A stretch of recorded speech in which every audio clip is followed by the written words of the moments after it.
مولاي صل وسلم دائما أبدا على حبيبك خير الخلق كلهم مولاي صل وسلم دائما أبدا على Assalamualaikum warahmatullahi wabarakatuh. Perkenalkan, nama saya Dwi Nur Aini. Saya dari kelas 1 TMAB dengan NIM 25411040752. Sebelumnya, yang terhormat kepada Bapak Mujibur Rahman MSI sebagai dosen pengampu mata kuliah Ilmu Al-Quran dan Al-Hadis dan teman-teman yang saya banggakan. Di sini saya akan mempresentasikan penugasan ulangan akhir semester mata kuliah Ilmu Al-Quran dan Al-Hadis tentang penghimpunan Al-Quran pada masa Rasulullah dan Khulafaur Rasyidin. Kisah penghimpunan Al-Quran. Kisah penghimpunan Al-Quran adalah kisah tentang bagaimana umat Islam menjaga dan memelihara wahyu Allah, memastikan keasliannya dari masa ke masa. Proses ini terbagi menjadi 3 tahap utama. Yang pertama, pencatatan di masa Nabi. Yang kedua, pembukaan di masa Abu Bakar. Dan yang ketiga, standarisasi di masa Utsman. Yang pertama, masa Rasulullah SAW, fase pencatatan dan penghafalan Al-Quran.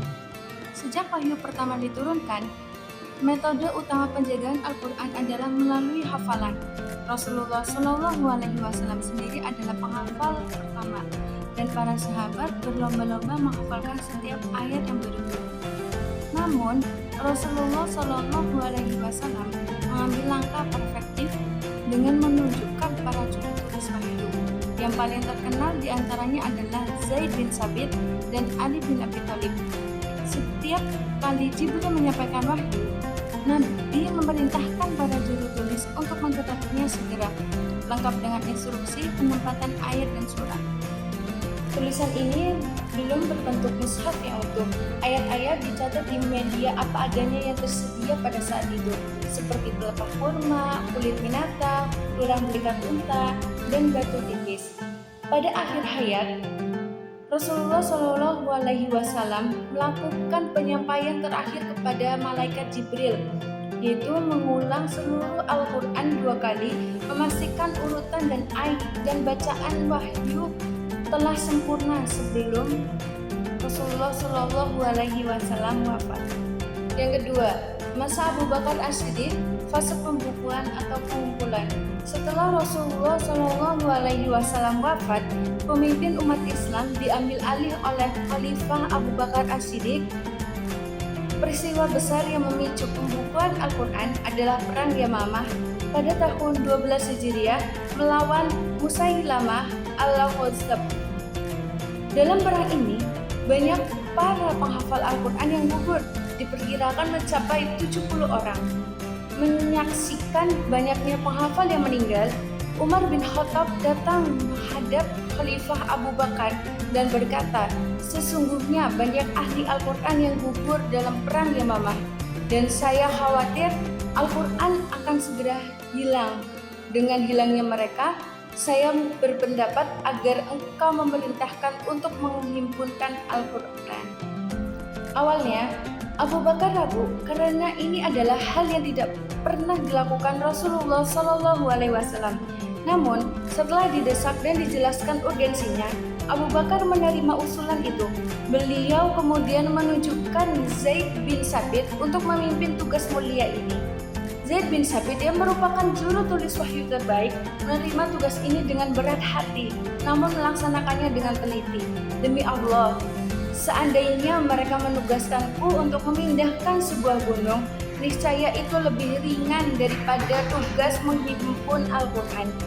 Zaid bekerja keras mengumpulkan semua catatan Al-Quran yang tersebar dan membandingkannya secara ketat dengan hafalan para sahabat. Dia hanya menerima catatan yang disaksikan oleh setidaknya 2 orang bahwa catatan itu ditulis di hadapan Rasulullah SAW. Hasilnya adalah lembaran-lembaran yang dikumpulkan menjadi satu naskah utuh yang tersusun rapi dan dikenal sebagai Mushaf As-Siddiq.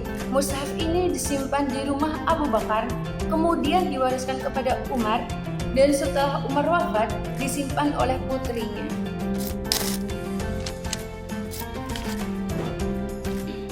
Yang terakhir, pada masa Utsman bin Affan pada fase standarisasi. Pada masa Khalifah Utsman bin Affan, wilayah Islam telah meluas hingga Persia, Romawi, dan Afrika Utara. Perluasan ini menimbulkan masalah baru, perbedaan dialek, dan cara membaca Al-Quran di berbagai daerah. Perselisihan ini mencapai puncaknya ketika Hudzaifah bin Al-Yaman kembali dari medan pertempuran dan melaporkan kepada Utsman, "Wahai Amirul Mukminin, selamatkanlah umat ini sebelum mereka berselisih tentang kitab suci." Mereka sebagian mana perselisihan yang terjadi antara kaum Yahudi dan kaum Nasrani. Utsman segera mengambil tindakan tegas. Beliau meminta mushaf asli yang disimpan oleh putri Abu Bakar As-Siddiq. Kemudian beliau membentuk panitia penyalin yang kembali diketuai oleh Zaid bin Sabit bersama 3 anggota Quraisy lainnya.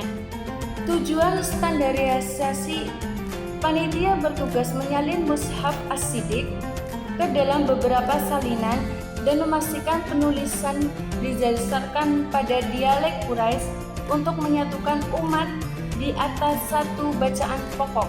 Hasilnya, setelah selesai disalin, panitia menghasilkan 6 hingga 7 mushaf standar, yaitu mushaf Al-Imam.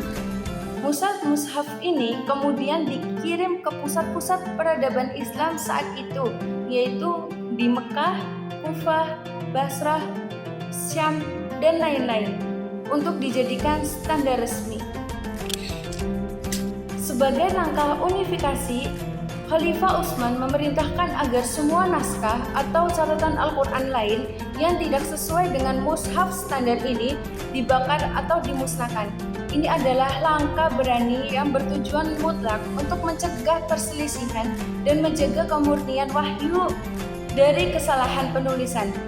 Dengan usaha yang luar biasa dari Rasulullah SAW dalam pencatatan awal, ketegasan Abu Bakar dalam pembukuan, dan kecermatan Utsman dalam standarisasi, Al-Quran berhasil dijaga keasliannya dari kemudahan maupun perubahan. Inilah warisan terbesar Khulafaur Rasyidin bagi umat Islam. Sekian presentasi dari saya, kurang lebihnya mohon maaf. Wassalamualaikum warahmatullahi wabarakatuh. Terima kasih.